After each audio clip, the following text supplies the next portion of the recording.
ሰላም የተወደዳችሁና የተከበራችሁ የብርሃን ፋይናንስ ቤተሰቦች በያላችሁበት ሰላማችሁ ብዝት ይበል እያልኩኝ በዛሬ ቪዲዮአችን በኢትዮጵያ የሰነደ ሙዓለ ንዋይ ገበያ ሊስት ከተደረጉ 6 ተቋማቶች መካከል የአዋሽ ባንክን፣ የአቢሲኒያ ባንክንና የአባይ ባንክን ኢንቨስትመንት አክቲቪቲ ምን እንደሚመስል አብረን እናያለን። ተቋማቶች በገበያው ላይ ተወዳዳሪ ሆኖ ለመቀጠል ከዋና ስራቸው ጎን ለጎን የተለያዩ የኢንቨስትመንት አክቲቪቲዎች ላይ በመሳተፍ ስትራቴጂያቸውን በማሳደግ ኢንካማቸውን ዳይቨርሲፋይ ለማድረግ ይሞክራሉ።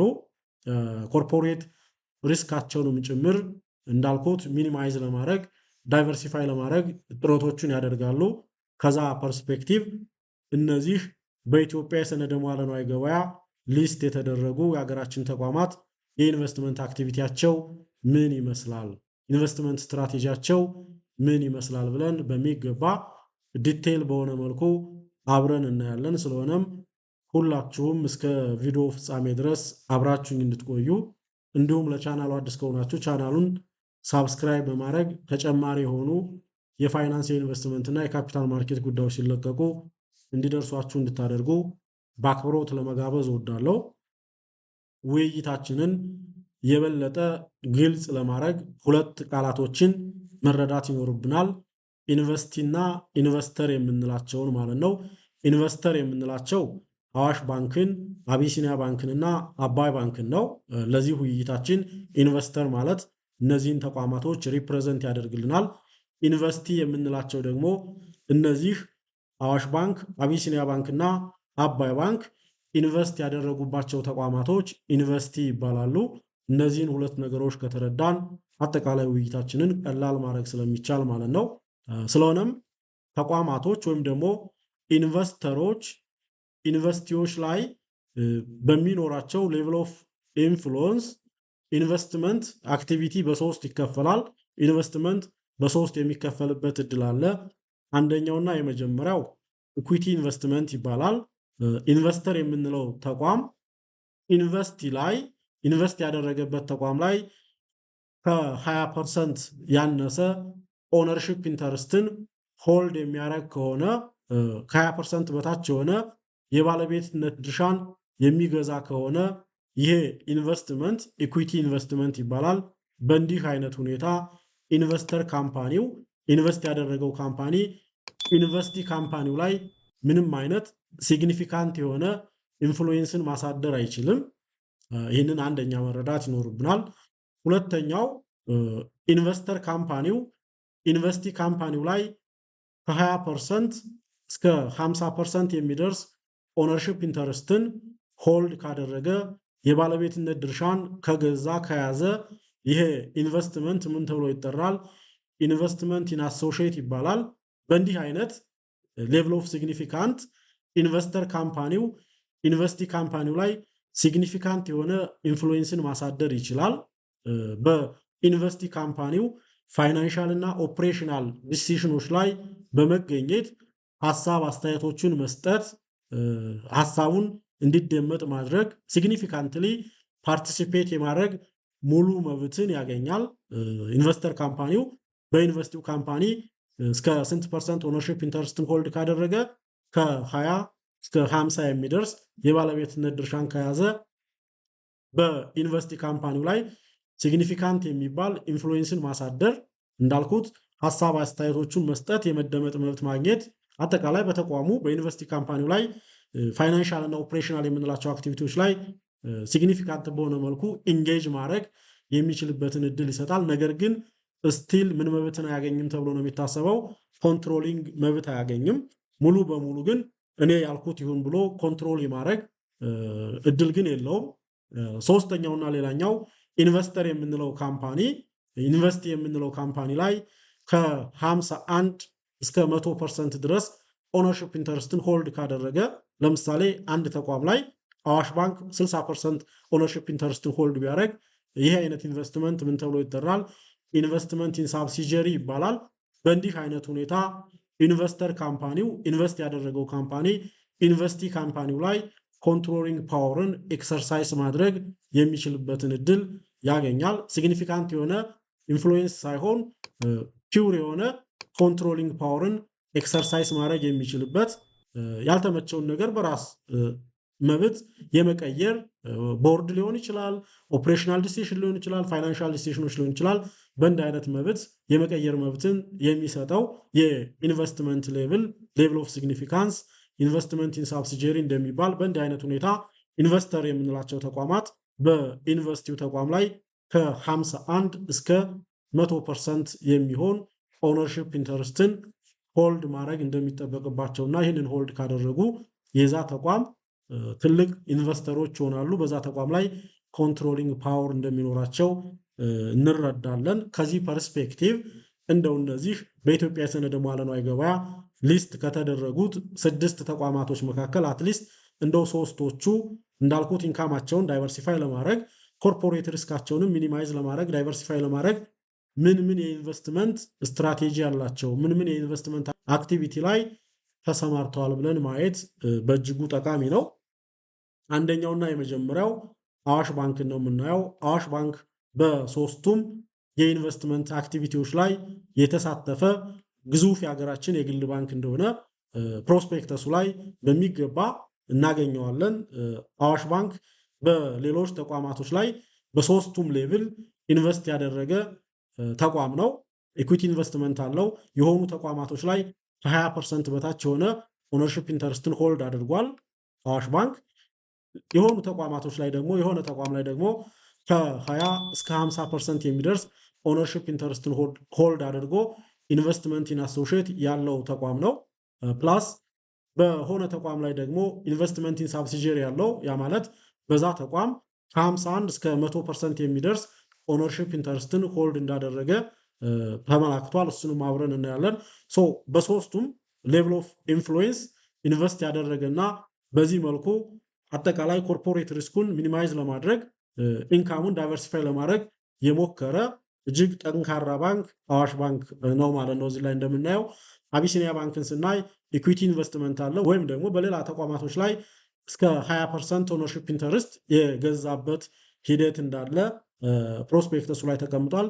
እሱንም አብረን እናያለን። ነገር ግን አቢሲኒያ ባንክ ኢንቨስትመንት ኢን አሶሺየት የለውም እዚህ ላይ እንደምታዩት፣ ፕላስ ኢንቨስትመንት ኢን ሳብሲጀሪም የለውም። ይሄ ፕሮስፔክተሱ የሚያሳየን እስከወጣበት ጊዜ ድረስ ማለት ነው። ነገ ከነገ በኋላ አይኖርም ማለት አይደለም። ግን ፕሮስፔክተሱ ኢሹ እስከተደረገበት ድረስ ግን አቢሲኒያ ባንክ ያለው የኢንቨስትመንት አክቲቪቲ ኢንቨስትመንት ኢን ኢኩዊቲ እንደሆነ ብቻ እንረዳለን ማለት ነው። አባይ ባንክ ደግሞ ልክ እንደ አቢሲኒያ ባንክ ኢንቨስትመንት ኢን ኢኩዊቲ ብቻ ኢንቮልቭ ያደረገ በዛ መልኩ ኢንካሙን ዳይቨርሲፋይ ለማድረግ የሞከረ ኮርፖሬት ሪስኩን ሚኒማይዝ ለማድረግ የሞከረ ባንክ እንደሆነ እንረዳለን። ስለዚህ አቢሲኒያ ባንክ እና አባይ ባንክ ኢንቨስትመንት ኢን አሶሺየት እና ኢንቨስትመንት ኢን ሳብሲጀሪ የሌላቸው መሆኑን ከዚህ በምናየው መልኩ እንረዳለን ማለት ነው። ይህንን ሞር ግልጽ ለማድረግ የሁላቸውንም ፕሮስፔክተስ ቃኘት ብናደረግ የበለጠ ግልጸኝነትን እንድናገኝ ያስችለናል እና አለፍ ብለን የሁሉንም የሶስቱንም ተቋማት ፕሮስፔክተስ ለማየት እንሞክራለን። ስለዚህ ወደዛ እናልፋለን ማለት ነው። በቀጥታ ሁላችንም ወደዚህ ነው የምንመጣው። አንደኛውና የመጀመሪያው አዋሽ ባንክን ነው የምናገኘው። አዋሽ ባንክ ጋር ስንመጣ እንደምታዩት አንደኛውና የመጀመሪያው ኢንቨስቲ ካምፓኒስ ነው የሚለው ኢንቨስትመንት ኢን ኢኩዊቲ ማለት ነው። የመጀመሪያው እስከ 20% ኦነርሺፕ ኢንተርስት ሆልድ ያደረገባቸው ተቋማቶች እነዚህ ናቸው። እንግዲህ በዝርዝር በሌላ ሰዓትም ልናየው እንችላለን። አሁን ራፍሊ ነው የምናየው። የመጀመሪያውና አንደኛው አዋሽ ኢንሹራንስ ላይ በዚህ መልኩ ኢንቨስት አድርጎ 5% ኦነርሺፕ ኢንተርስትን ሆልድ አድርጓል። ይሄ ኦውንድ ባይ ዘ ባንክ የሚለው ኦነርሺፕ ኢንተርስት ነው። ኢትዮጵያን ሪኢንሹራንስ ካምፓኒ ላይ 2.8% ኦነርሺፕ ኢንተርስት እንዳለው፣ ኢትዮ ሲውች ላይ ወደ 5.79% ኦነርሺፕ ኢንተርስት እንዳለው፣ እንደዚህ ብሎ 8 የሚደርሱ ተቋማቶች ላይ ኢኩዊቲ ኢንቨስትመንት አለው። ከ20% በታች የሆነ የባለቤትነት ድርሻ ላይ ኢንቨስት ያደረገ እንደሆነ እንረዳለን። እነዚህን ቆልቁላችሁ ብትመለከቱ ከ20% በታች የሆኑ ኦነርሺፕ ኢንተርስቶች ብቻ ናቸው። በዚህም አዋሽ ባንክ ከእነዚህ ተቋማቶች ላይ ኢኩዊቲ ኢንቨስትመንት እንዳለው እንረዳለን። ሁለተኛ የአዋሽ ባንክ ሌላኛው የኢንቨስትመንት ተሳትፎ ኢንቨስትመንት ኢን አሶሺየት አለው። ያ ማለት ከ20% እስከ 50% የሆነ ኦነርሺፕ ኢንተረስቱን ሆልድ ያደረገበት ተቋም አለ ማለት ነው። ይሄ ተቋም ማን ይባላል? ፕሪሚየር ስዊች ሶሉሽን ነው የሚባለው። እንግዲህ እዚህ ተቋም ላይ አዋሽ ባንክ 30.04% ኦነርሺፕ ኢንተረስትን በባለቤትነት የወሰደ ተቋም ነው ማለት ነው። ይሄ ትልቅ የሚባል የባለቤትነት ድርሻ ነው። እንግዲህ እዚህ ተቋም ላይ 30% የሚሆን ባለቤትነት ድርሻን የያዘው አዋሽ ባንክ ነው ማለት ነው። እዚህ ላይ ደግሞ ክድዝ ለማድረግ እናንተም ግልጽ እንዲሆንላችሁ ለምሳሌ አዋሽ ባንክ ላይ 30% ኢንተረስት ያለው ሰው ኦነርሺፕ ኢንተረስት ያለው ሰው ለምሳሌ እናንተ የአዋሽ ባንክ 30% ባለቤቶች ብትሆኑ ከፕሪሚየር ሶሉሽን ጋር ስንት ፐርሰንት ኦነርሺፕ ኢንተረስት ይኖራችኋል ተብሎ ነው የሚታሰበው? አዋሽ ባንክ ላይ ያላችሁ ኦነርሺፕ ኢንተረስት ሲባዛ አዋሽ ባንክ ራሱ ፕሪሚየር ሶሉሽን ጋር ያለው ኦነርሺፕ ኢንተረስት ተባዝቶ እንደሚሆን መረዳት ሌላኛው ጠቃሚ የሆነ ጉዳይ ነው። ስለዚህ እናንተ አሁን እዚህ ተቋም ላይ ምን ያህል እንደው ፐርሰናሊ ምን ያህል ኦነርሺፕ ኢንተረስት ኢንዳይሬክትሊ ያለኝ ካላችሁ አዋሽ ባንክ ላይ ያላችሁን ኦነርሺፕ ኢንተረስት ቀጥታ አዋሽ ባንክ እዚህ ተቋም ላይ ያለውን ኦነርሺፕ ኢንተረስት ብታባዙት እናንተ ኢንዳይሬክትሊ ከዚህ ተቋም ላይ ያላችሁን ኦነርሺፕ ኢንተረስት ማግኘት የምትችሉበት እድል በቀላሉ አለ ማለት ነው። ሌላው እና ሶስተኛው አዋሽ ባንክ ያለው የኢንቨስትመንት እንቅስቃሴ አክቲቪቲ ሳብሲጀሪ ነው። ሳብሲጀሪ ላይም ኢንቨስት ያደረገበት ሁኔታ እንዳለ እንረዳለን። ለምሳሌ እዚህ ማውጫው ጋር ብንመጣ ወደዚህ ይወስደናል። እዚህ ላይ እንደምታዩት ኢሹዌር ሲግኒፊካንት ሳብሲጀሪስ ይላል። ዘ ባንክ ሃዝ ኦንሊ ዋን ሲግኒፊካንት ሳብሲጀሪስ ነው የሚለው። ሲግኒፊካንትሊ ሆልድ ያደረግኩት አንድ ሳብሲጀሪ አለኝ ነው የሚለው። እሱም እንግዲህ ዲቴይል ለማድረግ ያክል ምን ይላል? ሁዝ ዲቴይል አር አስ ፎሎውስ ይላል። አዋሽ ካፒታል ኢንቨስትመንት ባንክ ነው። አዋሽ ካፒታል ሼር ካምፓኒ ኢዝ ኤ ፉል ነው የሚለው ኢንቨስትመንት ባንክ ስታብሊሽድ ኢን ዘ ይር ዚስ ቱ ሰርቭ ዘ ኢቮልቪንግ ኒድ ኦፍ ኢትዮጵያን ኢመርጂንግ ካፒታል ማርኬት በኢትዮጵያ የካፒታል ማርኬት ገበያ ላይ የሚሰራ ተቋም ነው። ዘ ባንክ ኢዝ ዘ ማጆሪቲ ሼር ሆልደር ዊዝ 94.5%። እንግዲህ አዋሽ ባንክ የአዋሽ ካፒታል ኢንቨስትመንት ባንክ 94.5 ኦነርሺፕ ኢንተረስትን የገዛ በባለቤትነት የያዘ ነው ማለት ነው። ይህ አይነት ኢንቨስትመንቱ ምን ተብሎ ይጠራል? ኢንቨስትመንት ኢን ሳብሲጀሪስ። አሁንም እናንተ ኢንዳይሬክትሊ አዋሽ ካፒታል ኢንቨስትመንት ባንክ ያላችሁን ኦነርሺፕ ኢንተረስት ማስላክ ከፈለጋችሁ አዋሽ ባንክ ላይ ያላችሁን ኦነርሺፕ ኢንተረስት በቀጥታ አዋሽ ባንክ እዚህ ተቋም ላይ ያለውን ኦነርሺፕ ኢንተረስት ብትጠቀሙ ማግኘት የሚችሉበት እድል አለ። ለምሳሌ እናንተ አዋሽ ባንክ ላይ 10% ኢንተረስት ካላችሁ እናንተ አዋሽ ካፒታል ኢንቨስትመንት ባንክ ላይ ያላችሁን ኦነርሺፕ ኢንተረስት ማስላክ ከፈለጋችሁ ቀጥታ አዋሽ ባንክ ላይ ያላችሁ ኦነርሺፕ ኢንተረስት 10% ሲባዛ አዋሽ ካፒታል ኢንቨስትመንት ባንክ ላይ ያለው ኦነርሺፕ ኢንተረስት 94.5%። ይህንን ስታባዙት የሚመጣው ኢንዳይሬክትሊ እናንተ አዋሽ ካፒታል ኢንቨስትመንት ባንክ ላይ ያላችሁ ኦነርሺፕ ኢንተረስትን እንድታገኙ ያስችላችኋል ማለት ነው። ይሄ እንግዲህ የአዋሽ ባንክ ኢንቨስትመንት ነው። ወደ አቢሲኒያ ባንክ ስንመጣ ደግሞ የአቢሲኒያ ባንክን በዚህ መልኩ እናገኛለን። የአቢሲኒያ ባንክ ኢኩዊቲ ኢንቨስትመንት ሆልዲንግ ወይም ደግሞ አቢሲኒያ ባንክ ኢንቨስት ያደረገው ከነዚህ ተቋማቶች ላይ ከ20% በታች በሆነ ኦነርሺፕ ኢንተረስት እንደሆነ ገልጾልናል። ይህንን በሚገባ ማየት ያስፈልጋል።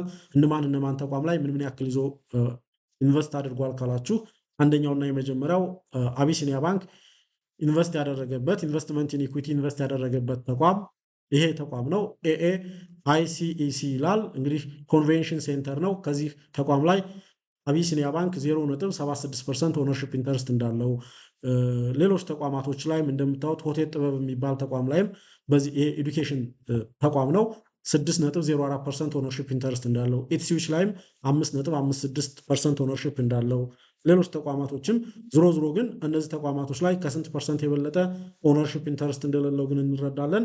ከ20% የበለጠ ኦነርሺፕ ኢንተረስት እንደሌለው እንረዳለን። እንደምታዩት ከፍተኛው እዚህ ተቋም ላይ ነው። አባይ ኢንዱስትሪ ዴቨሎፕመንት ሼር ካምፓኒ የሚባል ማኑፋክቸሪንግ የሆነ ተቋም ወደ 9.5% ኦነርሺፕ ኢንተረስትን ሆልድ ያደረገበት የኢትዮጵያ ሰነደ ሙዓለ ንዋይ ገበያንም በ2.07% በባለቤትነት ኢንቨስት ያደረገበት ሁኔታ እንዳለ እንረዳለን። ነገር ግን አቢሲኒያ ባንክ ልክ እንደ አዋሽ ባንክ በሶስቱም ሌቭል ኦፍ ኢንቨስትመንት ግን ያልተሳተፈ እንደሆነ፣ ሶስቱም ሌቭል ኦፍ ኢንቨስትመንት ላይ ኢንቮልቭ ያላደረገ እንደሆነ እንረዳለን ማለት ነው። ይሄ ፕሮስፔክተሱ ነው። ሁላችሁም ገብታችሁ ማየት የሚችሉበት እድል አለ። ሶስተኛውና ሌላኛው አባይ ባንክ ነው። አባይ ባንክም ልክ እንደ አቢሲኒያ ባንክ ኢንቨስት ያደረገው በኢኩዊቲ ኢንቨስትመንት ነው። እንግዲህ አባይ ባንክ ኢንቨስት ያደረገባቸው ዩኒቨርሲቲ ተቋማት እነዚህ ናቸው። እነዚህ ተቋማቶች ላይ አባይ ባንክም ከ20% ያልበለጠ ኦነርሺፕ ኢንተረስት ነው ሆልድ ያደረገው። አንደኛውና የመጀመሪያው አባይ ኢንዱስትሪ ሸር ካምፓኒ የሚባል ማኑፋክቸሪንግ ተቋም ነው። 1.3% ኦነርሺፕ ኢንተረስትን ሆልድ አድርጓል። ሌላው አባይ ኢንሹራንስ ላይም አባይ ባንክ 5.6% ኦነርሺፕ ኢንተረስትን ሆልድ ያደረገበትና ሪላቲቭ በሆነ መልኩ ትልቅ ኦነርሺፕ ኢንተረስት ያለው ከዚህ ተቋምም ነው። ይህም ተቋም ከኢትዮጵያ የሰነደ መዋዕለ ንዋይ ገበያ 0.3% የሚደርስ የባለቤትነት ድርሻ እንዳለው በዚህ እያየን ነው። በዚህ መልኩ ኢንቨስት አድርገው ያለበት ሁኔታና በዚህ መልኩ አጠቃላይ ኢንካምን ዳይቨርሲፋይ ለማድረግ ኮርፖሬት ሪስክን ሚኒማይዝ ለማድረግ የሞከረበት እድል እንዳለ እያየን ነው። እናንተ እስኪ እንደው አጠቃላይ ሶስቱ እነዚህ አሁን ያየናቸው ተቋማት ምን ያክል ሳገኙ ከዚህ ኢንቨስት ካደረጉባቸው ዘርፎች አጠቃላይ ኢንካማቸውስ ኢንተርምስ ኦፍ ዲቪደንድ ምን ይመስላል፣ ማን የተሻለስ ኢንካምን አገኘ ብላችሁ ጭምር አወዳድሩ። በሌላ አማርኛ ከነዚህ ተቋማቶች ላይ ኢንቨስት ማድረግ መቻል ኢንዳይሬክትሊ እነሱ ኢንቨስት ያደረጉባቸው ተቋማቶች ላይም ኢንቨስት የማድረግ ጉዳይ እንደሆነ ሁላችንም ልንረዳ ይገባል። አባይ ባንክ ላይ ኢንቨስት አደረግን ማለት በሌላ አማርኛ ኢንዳይሬክት በሆነ መልኩ የእነዚህ ተቋማቶችን ባለቤቶች እንደሆን ማሰብ በእጅጉ ጠቃሚ ነው። የሚኖረን ኦነርሺፕ ኢንተረስት ግን እንዴት ይሰላል? አባይ ባንክ ላይ ያለን ኦነርሺፕ ኢንተረስት ሲባዛ አባይ ባንክ ከእነዚህ ተቋማቶች ላይ ያለው ኦነርሺፕ ኢንተረስት አድርገን የኛን የራሳችንን ኦነርሺፕ ኢንተረስት ኢንዳይሬክት ኦነርሺፕ ኢንተረስት ማግኘት እንችላለን። ዘሴም አቢሲኒያ ባንክ ላይ ኢንቨስት ካደረግን ኢንዳይሬክትሊ የእነዚህ ተቋማቶች ኢንቨስተር እንደምንሆን ባለቤቶች እንደምንሆን መረዳት መቻል አለብን። ይሄ እንግዲህ የተቋማቶችን አቅም ጭምር የሚያሳይ ተቋማቶች የወሰዱት ስትራቴጂ ኢንካማቸውን ዳይቨርሲፋይ ለማድረግ ኮርፖሬት ሪስካቸውን ሚኒማይዝ ለማድረግ የወሰዱት ስትራቴጂም እንደሆነ መረዳት በእጅጉ ጠቃሚ ነው። እንዳልኩት ሌሎች ላይ ለመግለጽ እንደሞከርኩት አዋሽ ባንክ ላይም ኢንቨስት ማድረግ መቻል በእነዚህ ተቋማቶች ላይ ኢንዳይሬክትሊ ኢንቨስት የማድረግ ጉዳይ እንደሆነ መረዳትና በዛ መልኩ እኛም ኢንዳይሬክት ኦነርሺፕ ኢንተረስታችን ምን ያህል እንደሚመዝን ማወቅም ሌላኛው የሚመከርና እጅግ ጥሩ የሚባል ጉዳይ ነው። ስለሆነም የቀሪ የሶስቱን ተቋማት ኢንቨስትመንት አክቲቪቲዎቻቸውን በሌላ ሰዓት በሌላ ቪዲዮ እናያለን። ያላችሁን ማንኛውንም ሀሳብ አስተያየትና ኮሜንት በኮሜንት ሴክሽን ላይ አጋሩኝ። እንዲሁም ቪዲዮ ጠቃሚና አስተማሪ ሆኖ ካገኛችሁት ነጥብ ካገኛችሁበት ላይክ እንድታደረጉት ሼር እንድታደረጉት በአክብሮት እየጋበዝኩኝ ለተጨማሪ የፋይናንስ ኢንቨስትመንትና የካፒታል ማርኬት መረጃዎች ቻናሉን ሳብስክራይብ በማድረግ የቻናሉ ቤተሰብ እንድትሆኑ በአክብሮት ለመጋበዝ እወዳለሁ። አመሰግናለሁ።